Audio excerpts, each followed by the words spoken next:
Yo, what's up, everybody? Okay, gonna give it a few minutes, let people get online to come watch this. And then we're gonna do a very detailed technical analysis today on one Bitcoin and two Pendle, a position that I'm really looking at right now, very hard. And I'm sure a lot of people are as well. This is the number one coin, Pendle, to be potentially trading in the very near future, sometime between today and the next 3 days. I'm ready to trade $250,000 to $500,000 position to maybe short it. And I want to share what I found with you guys. And I hope that if this trade does come true, you guys can catch it as well. Okay, so we'll give it a few minutes. Let some people log on. What's up, Shady? I'll give it like 2-3 minutes, okay, guys? Come here. Come on. Come on. Wanna come?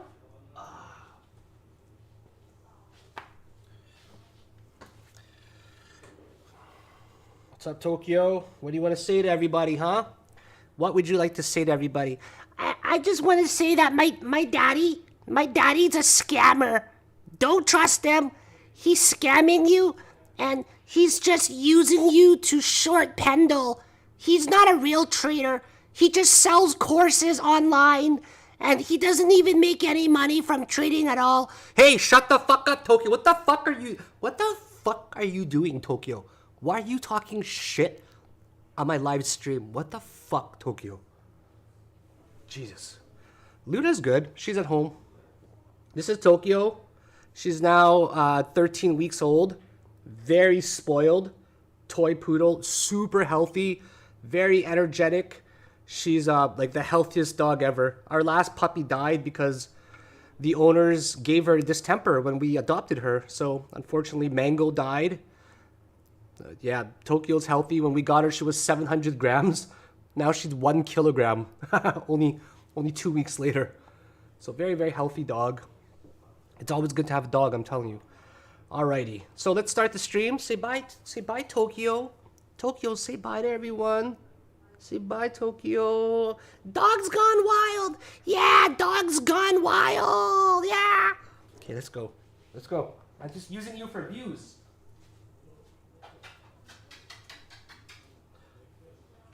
Alright.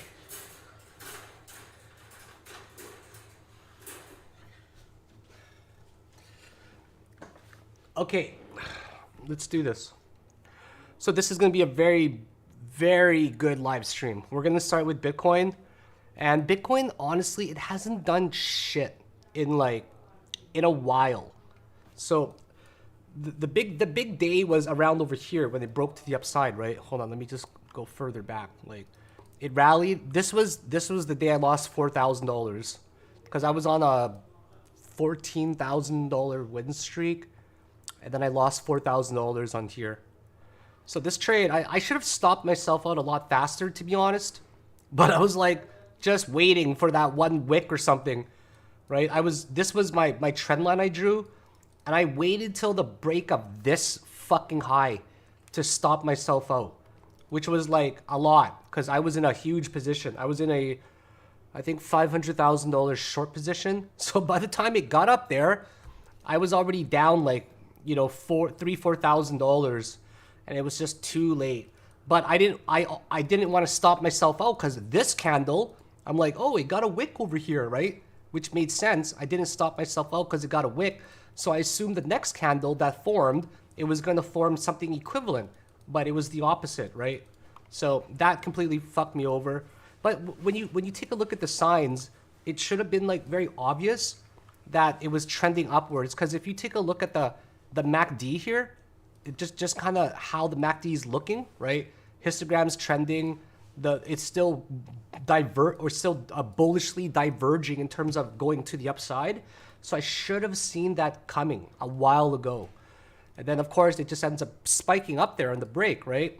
So ever since Bitcoin broke above there, we were bullish, but now we've been sideways, guys, for a good 2 days now. There's really not much update other than the fact that I still believe another drop is coming to the downside.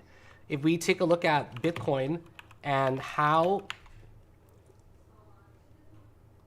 February 2nd. Does it go to February 2nd? Oh crap. I'm sorry guys. I gave you guys the wrong link. Hang on. I just got to help out the YouTube people because I apparently gave them the wrong link. My bad. My bad. My bad. Whoops. What is the link for this?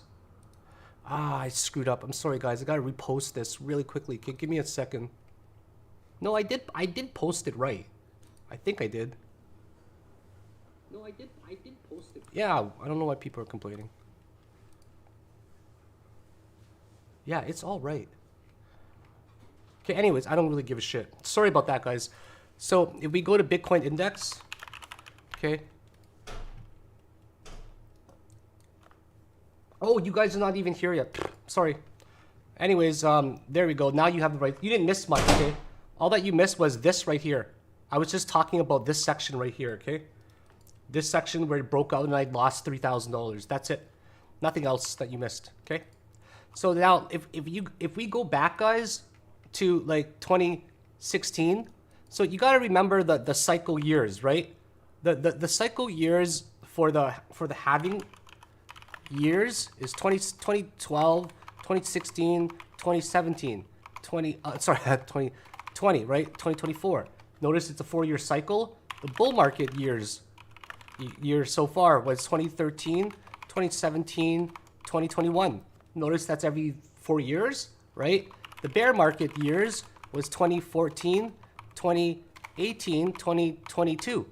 Notice that, right? So now the weird years of figuring shit out is always in 2019 or 2015 rather, then 2019 and then 2024 or sorry 2023. That's literally how the schedule is right now for Bitcoin. If you guys have noticed that, it's every 4 years, right? It goes from the halving years to the bull market year to the bear market year to the weird year of figuring shit out after the bear market year. And then right now, if we take a look at where we are in the cycle, we're in the halving year again. So it's very likely to lead up to the bull market year afterwards, right? I mean, I find it really hard to believe that a lot of people don't know this, like that we're on the 4-year cycle.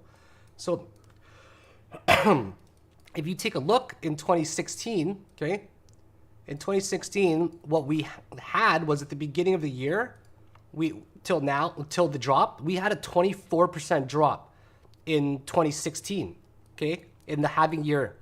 In 2020, it was bigger than that. Okay, 2020 was gigantic. It was a horrible drop. So 23% or something in 2016. In 2020, we had a 63% drop. 63. Huh. What about now? Right? What about now? Right now, we've only had a 21% drop. So we have had an equivalent drop to 2016 already, or very, very, very similar, okay? I'm talking about from a high to a low, right? Like I'm talking about after it reached the high, then a low. So it's very equivalent. So yeah, the bottom might be in, but I still have a hard time believing that it is, for the fact that both of these retracements, like the correction period, this was 382, and then the next retracement period was also 382 so far. I just have a hard time believing that we are both at a 382, 38.2% retracement from the high. I find that hard to believe. And then if these are true, then we should get a massive rally after that, okay? Because the fifth wave should make something huge like that, right? So if it's that bullish, the fifth wave should be monstrous in every way. Another thing I have a hard time believing is that how we had a 142-day correction, or 48-day, whatever, correction, and then all of a sudden, we only had a 12-day correction? No, that doesn't really make a lot of sense to me. In any way, like, doesn't make sense. 12-day correction versus a 149-day rally? No, it's not going to happen. So what's more likely to happen is we're going to get probably like, if it's that bullish, probably like maybe an ascending triangle, maybe a symmetric triangle, maybe a descending triangle, but it still breaks upwards, maybe even a bullish flag of some sort, right? That ends up breaking to the upside. But what I do know is that it's very unlikely to have a massive rally before the halving. Okay, it's unlikely based off of how we've trended so far. So if we take a look at the halving years in 2016, okay, so the halving was right around here. Okay, it was right around like this period. Did you guys see how we kind of just go sideways for a bit around here? Okay, we go sideways for a bit. But first of all, what really happens is it rallies, right? And then it drops at the beginning of the year. And it slightly rallies, but it goes slow. And then there's a period of accumulation. And then after the halving, explosion. Okay, so 2016, that's what happened. In 2020, wasn't really that different of a story, where we had a huge drop first, and then we recovered, but then we went sideways around the halving period. So a few months before the halving, or a few months after the halving, like 1 or 2 months plus or minus the halving period, that's where it starts to really begin to like kind of accumulate and then rally. Do you guys see this? So this is the halving period. And then after the halving period, explosion. So that's why I have almost $500,000 cash on hand that I'm trying to deposit from my Turkish bank to Binance, which is really fucking hard and expensive. It's going to cost me $500,000 to deposit. It's going to cost me 2.4%. So I'm paying like $10,000 just to deposit that from my bank to Binance. Not really happy about that. So anyways, so if you see anything or learn anything about this halving, it's that you better be in Bitcoin based off of 2016 and in 2020. Okay, it's the optimal time to buy around the halving period, and we're only like 2 months and 2 weeks away from the halving, which is really incredible. Okay, so right now Bitcoin, I just can't see it breaking to the upside in a really huge, ridiculous way. And I'm going to show you guys one last thing, and then we're going to move on. It's called the bull market support band. Okay, the bull market support band is the 20 weekly SMA and the 21 weekly EMA. Okay, so traditionally, if you when you see it, like you see that in the bull market, or sorry, the years of the halving, you see that it rallies and that it stays near there many times, right? Many times it touches it throughout leading up to 2017, and even in the bull market, it touches it several times. So we haven't really made several touches yet, like in this particular year. We're above it right now a lot. I would say if you notice here, that's what we kind of look like right now. Like we're extended away from it. But if you look in 2020, what you'll find is that in 2020, we touched it a few times and then we just skyrocketed and never even came close to it again, right? Never came close to it again. But in the prior year, we ended up oscillating back and forth, back and forth, back and forth, periods way below it. But if you take a look at where we are now, right, we are just completely above it, super above it. But in the prior year, that's where it just kept going back and forth. Do you guys see this gigantic drop here, right? That drop right there, okay? What it kind of looked like was this. So if you take a look at this period, just as an example, okay, this period right there, it kind of looks like, actually, let me see if I can show you it better. So this one here, and also this one, okay, that period there, where we're at, it kind of looks like this period right here in 2019, where you're getting this period where we get a large drop, like rally, and then a drop occurs, and then another rally begins to make a higher high. It kind of looks like that, right? That's my opinion at least, except of course the retracement wasn't nearly as deep, of course. This one made a 63% retracement. This one here only made a 21% retracement. So if there's any indication of a bull market, it's this support band that we would be watching the majority of times. Okay, I don't think that we're gonna quite rally from here after just this tiny little 12-day dip and then just keep going. We're probably gonna get a pattern. We're probably gonna get a really slow period from now till the halving, or even till, I would predict, May, June, the latest. That's where we're gonna start to get things kicking off. So it's important to be patient right now and not be a mega super bull, because you just never know if another correction is going to come. So my long-term prediction is still going to smash 100,000. In fact, I wouldn't be surprised if we hit 100 and 150, 200,000. Okay. Now, another thing I just want to take a look at really quickly is I want to show you guys how long the halving periods generally and typically last for. Okay. I'm going to show you guys exactly how long they last for so you can have an idea. So, oh, my internet is, I gotta clear my cache. It's just not loading sometimes. I gotta reset my browser after this.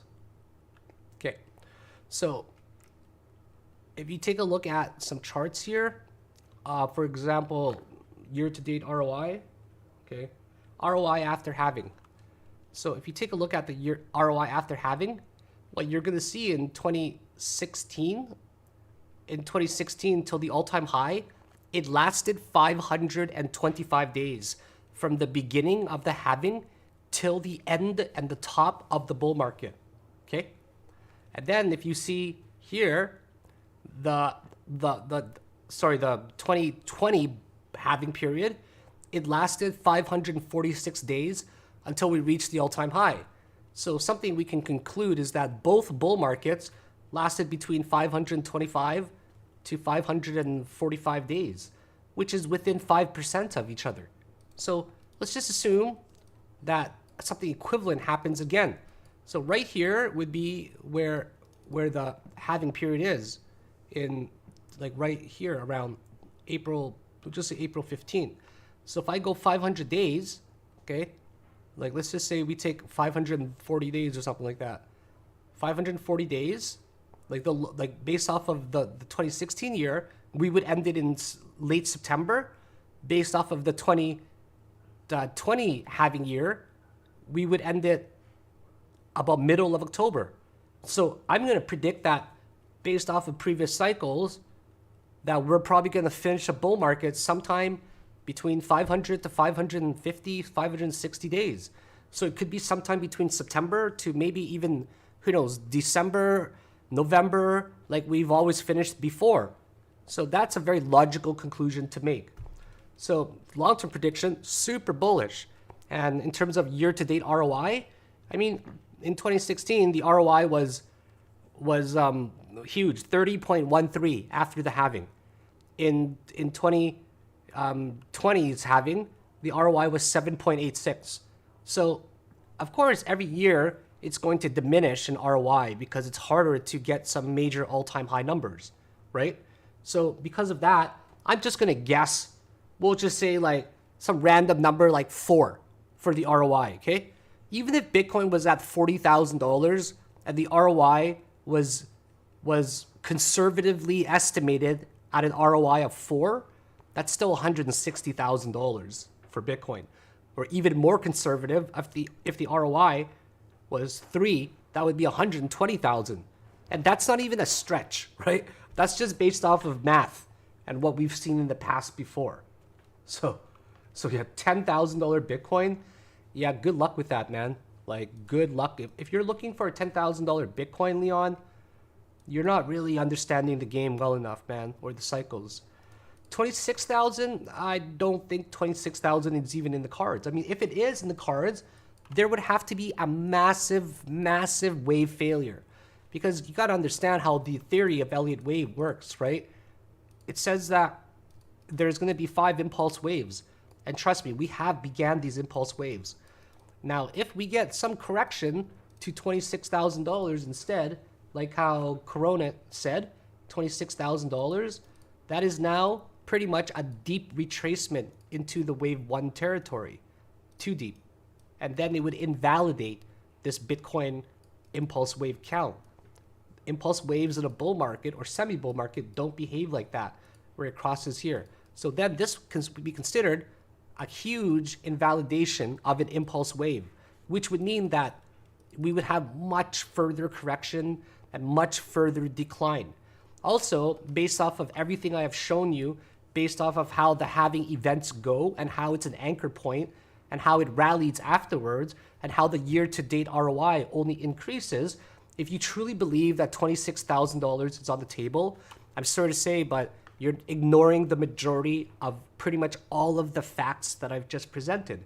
26,000 would be a very unlikely scenario.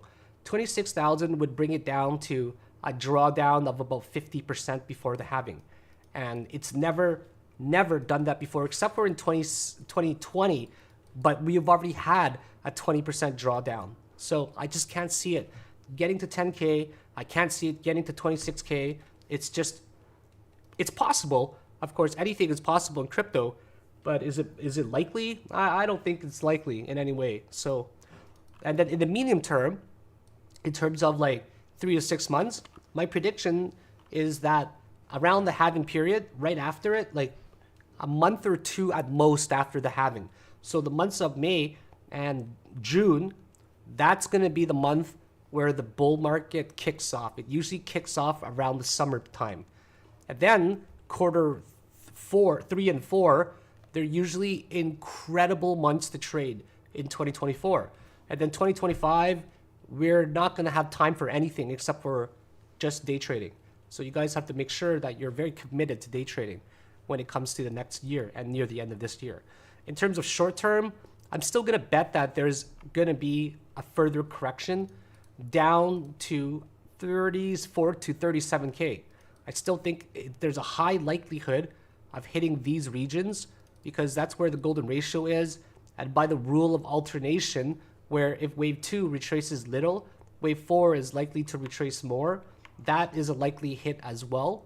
Despite this weekly doji candle or a dragonfly doji or hammer, whatever you want to call it, I still think that we're going to get a fairly deeper correction leading up to the halving event in a month or two. Okay, so I'll leave Bitcoin there. So now I'm going to go to Pendle. Okay, let's go to Pendle, and we are going to analyze this purely based on the fact that of technical analysis. This chart here, doesn't matter if you know anything about fundamental analysis or anything about the coin going on in the real world. All that this chart shows you is that some shit's going on in the real world and it's leading to a very consistent rally. There's most likely some fundamental news where it's always the same shit, you know? There's a new announcement, right? I don't know, they made something new that they're integrating, or, you know, it got put on an exchange, for example, or there's an airdrop coming, or, you know, shit like that. Like, or, you know, like they're doing an upgrade to their system. Like, who gives a fuck? Like, it's all the same shit. You're all going to see it reflected in the chart. So it doesn't even matter what's going on in the fundamental world. The charts reflect it. And that is the beauty of technical analysis. You don't need to know what's going on in the real world because its philosophy lies in the fact that all fundamental news in the world is going to be reflected in the charts that we see. Okay? So I'm just going to try to draw this the best that I can in this channel over here. Not the best. That's not really the best. I'm going to go to 4 hour. That might be a little bit smoother. There's going to be some overlapping on the bottom wave, but that's all right. That's expected. You're not going to always get the most picture perfect shadow, but you're going to try to draw it the best that you always can. I recommend to always lock it after you get a good channel. Okay, so I'm going to attempt to give you guys an Elliott wave analysis. So whenever you see a structure like this, it is predominantly found in a third wave structure. It is not found in a fifth wave, okay? It's found in a third wave. So what I'm referring to is you would see a channel in a third wave over here, okay? In a third wave over here, if there was a channel. Or you would see the channel in the third subwave, okay? Like usually you would see it within the third subwave, okay? So that's how they are. That's the rules, or my rules of a channel thus far. So what we're seeing is that if that is the third wave, there must have been a first wave somewhere prior to that. And I believe that it started somewhere way down over here, okay, where it made literally the first wave. So, and then I believe that this is now a 3. I think it's a top and a 4. So we're going to focus only on this specific section and try to give a very detailed count. And that is going to be the third wave, okay? So the way that I would do this, first of all, is backwards. Sometimes you're able to deduce things backwards. You don't always have to start at the front. You don't always have to start in the middle. Sometimes you can start in the back, and that's perfectly acceptable too. So the first thing that we see right away is we see a diagonal. It's going to take a trained eye to spot these kind of things if you do it backwards, but nevertheless, you will be able to see a diagonal with enough practice. So the way that I'm looking at Pendle is I see a possible diagonal forming like this, okay? Like that. Do you guys see it? It's actually really, really, really clear where it's making a wedge. Do you see the wedge pattern? Like that, right? So it's making a 1, 2, 3, 4, 5. And what do we know about these types of patterns in the market? What we know is that these types of patterns, they're called a rising bearish wedge for a reason. Okay, first of all, the rules of Elliott wave says that the wave 4 and the wave 1 often overlap.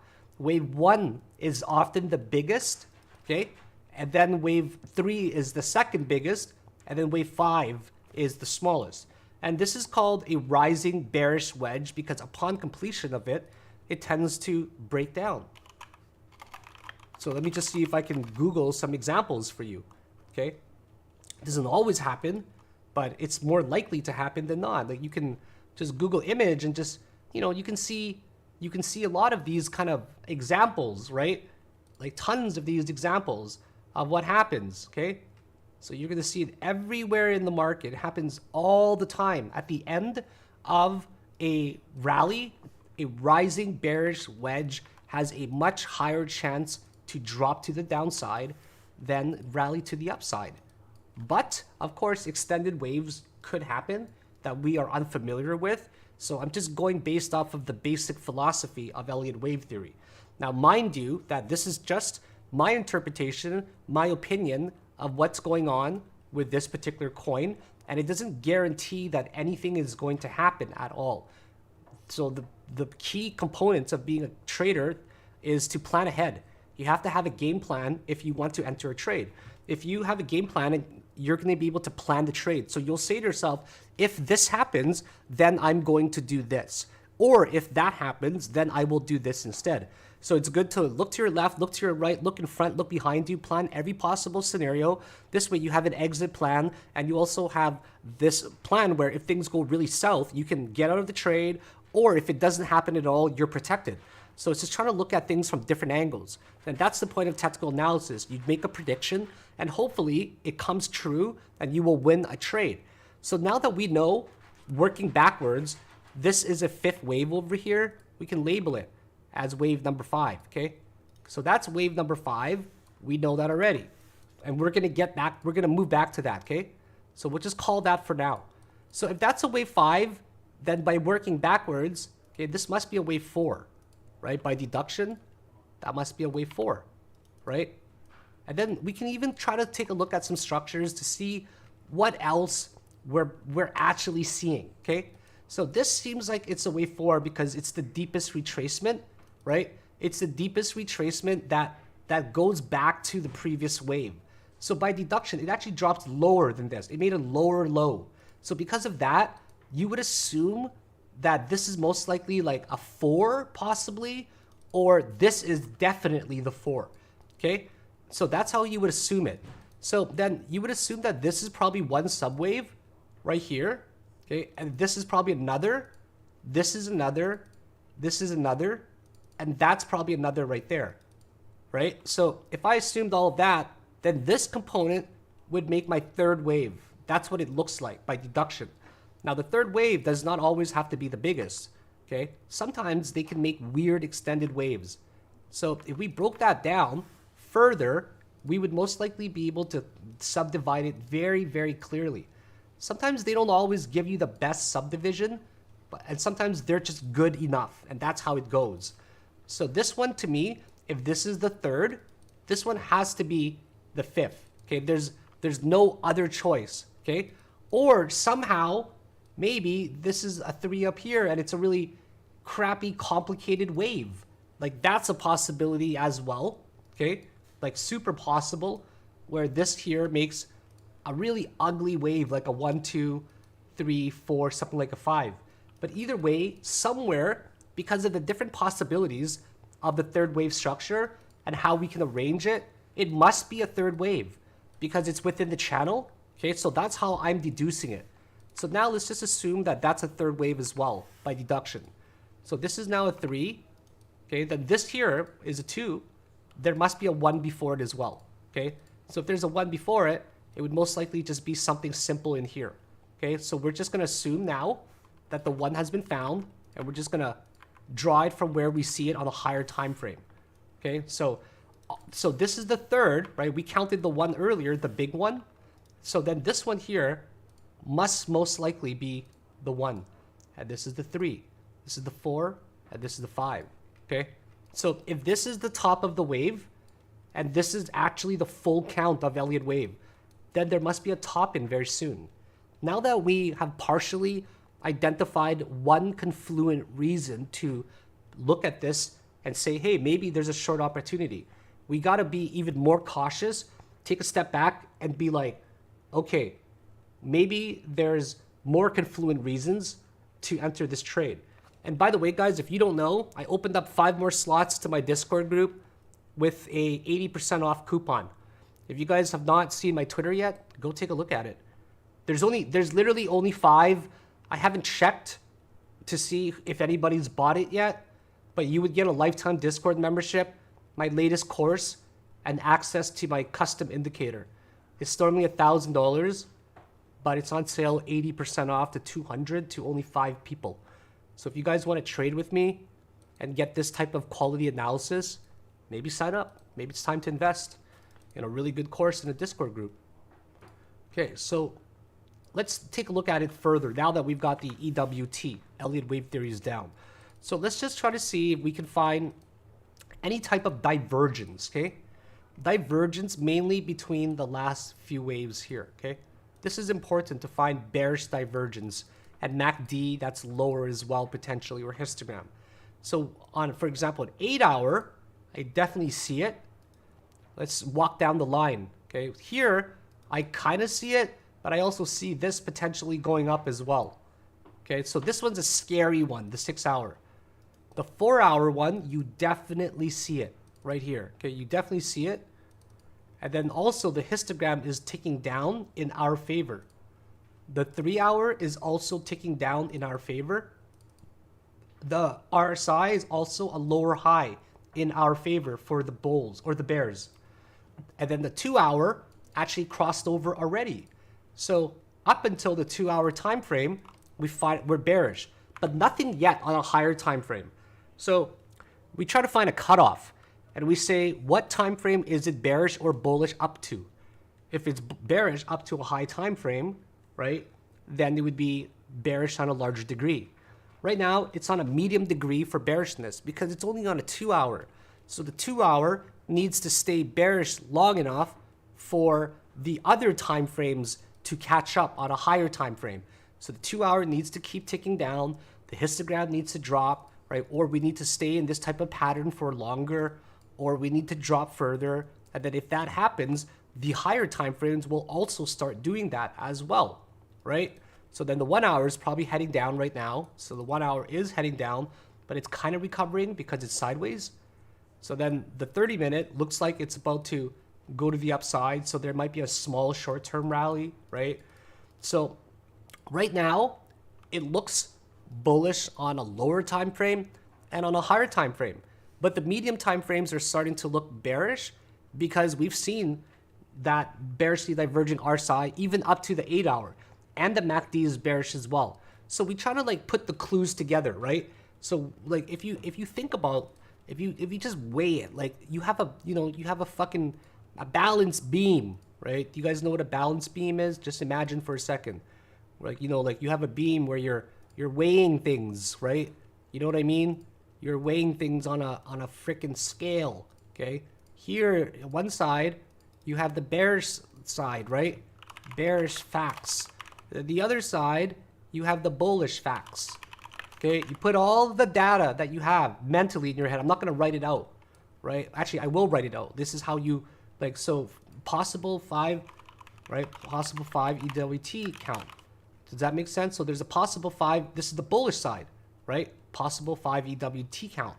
And then what else is there? It's like, for example, 2 hour to 8 hour RSI, bearishly diverging, right? And then MACD, 2 hour to 8 hour are bearishly diverging. So, right? So it's looking like that, right? And also peak. Oh, sorry. This is other side. I meant to write on the other side. Okay. So then another thing that we can acknowledge is like top of the channel support, right? Or resistance. Resistance, very overextended. So these are some of the bearish facts. But the bullish, I'm too lazy to write it out. But some of the bullish facts is that, well, on the lower time frames, we are bullish still, and on the higher time frames, like for example on a daily, like it's still going to the upside. So when you weigh this out, is it bullish? Is it bearish? I'm forced to believe that we are more bearish than bullish. Like for sure we are. So what is the play? Now that my bias is formed and I believe that we're bearish, how am I going to play this? Well, firstly, there's many ways to observe this resistance. You could observe this resistance like that, where it made a triple top already, as you can see, right? So it made 3 tops right over here. 1, 2, 3. But they're all lower, like, no, not lower highs, but this one is. But if you go to like a different time frame, just as an example, if I go to a 1 hour time frame, or actually say a 45 or something, or 30, right? It looks different. It looks very different because if you connect the bodies only, what are you going to see?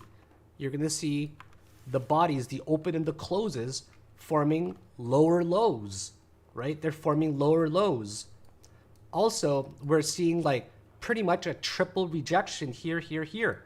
So whenever we hit that support or resistance, one time we just didn't even bother fighting. We just got fucked. Or the bulls got fucked and they just dropped. And here, this would have been the perfect trade to take. Unfortunately, sometimes trades, they don't happen at the right time. They're usually on the daily close. If you take a look here on, for example, the 4 hour time or 2 hour time frame or 1 hour, what do you see? You see literally like a beautiful trend line, right? A beautiful trend line that flattens out.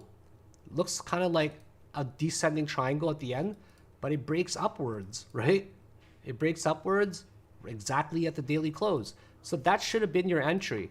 But unfortunately, I was asleep for that. Otherwise, I probably would have caught it. So what I'm saying is that here we hit it one time, then we didn't even fight. We just dropped. So what about other times? Here we hit it one time, we didn't even fight. We just dropped after, okay? And this one did the same shit. Look, like literally the same type of pattern. Do you see it? The same type of pattern right there. If you were looking closely, you would have caught this coin on a breakout again. Okay, I wasn't looking at that, I admit. But here, what you're seeing, okay, now we go to the first time where it hit kind of like the resistance, right? What you see here is that it hits it multiple times and even hits it again. Here, it hits it multiple times and even hits it again. So we're seeing something very similar over here where we're hitting it multiple times, except the only difference is now we're at a way higher structure and price point. It's already extended by literally like what, 200, 300, 400%, 1,000, 500%. It's overextended. And it's at the top of a channel, right? It could break, but the chances, in my opinion, of it just skyrocketing to the upside is a lot lower than us finding a top sometime soon and potentially dropping. So my recommendation is this, because this is what I plan to do myself, okay? So we see this wedge, we see this wedge type of pattern that's forming, okay? Remember we talked about that earlier? I'm just gonna draw it again for those that need more familiarity with what I'm referring to. So right here is the wedge that makes the 1, 2, 3, 4, 5 pattern, okay? So now I don't know about you guys, but whenever I see this pattern, I see this pattern in the channel after 5 clear waves have been counted. I don't know about you guys, but if I had to guess the probability of this breaking based off of almost perfect counts and what we've seen so far, I would have to say there's like an 80% chance to break down rather than up. But if we go to the upside instead, what's going to happen is it's going to fucking just fly. It's going to move so fast that you won't even know what's happening. If it actually breaks this huge structure that's been forming since, the beginning of the year for 33 days and it breaks up, it's going to fly and do like 10% in minutes. Okay, so if it does break to the upside, what I'm going to do is I'm 100% going to long it as well. I'm going to long it with a small position like $50,000 because I understand how volatile it will be. So when you are trading normally, right, like for normal volatility, sure, you can trade your normal size. But when there's extreme volatility, what you got to do is extremely reduce your position sizes, okay? So that's important to understand. So what I plan to do is I plan to short when it breaks this triangle. Okay, this triangle is extremely important to understand. Okay, it's gonna most likely drop to this particular trend line over here. Okay, so if it does drop to that particular trend line, that's gonna be great because then it's gonna hit the channel, right? It's gonna hit that channel. It's gonna break out of that wedge, hit the channel, and then the channel has a chance to break out of it. But in my opinion, if it does break out of it, like whenever it does, it's probably going to find a temporary support around this region, around like 250, like where this yellow line is, 252 to 254, because we have to respect the fact that that was a resistance and this is a support. So if it breaks out of here eventually, just planning ahead, I would probably expect a bounce, okay? So I'm not going to add to my position here. I would expect a bounce to the top of the trend line or close to there, and then finally a breakdown. Or if not a breakdown immediately, then some sort of pattern that's going to hammer at it, like a descending type of triangle. So I've got it all planned. The only thing I need now for this to come to fruition, the first step is this break, right? But ideally, we would like a break below the previous low here at 282 at first, because it's taking its sweet ass time right now. So this break needs to happen first.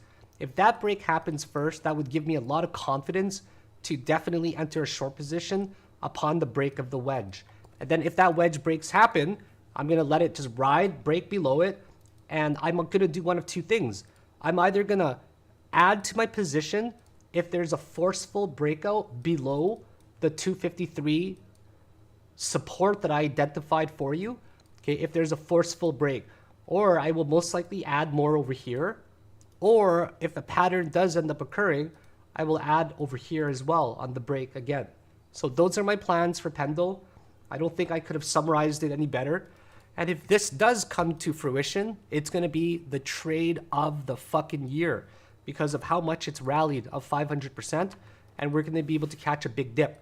If it doesn't break to the downside and instead it breaks to the upside, that's also great because the only way for it to break to the upside would be a monster type of break, just shattering a 33-day channel resistance, and it's doing extended waves upon extended waves. So we'll also be able to catch a very nice long position.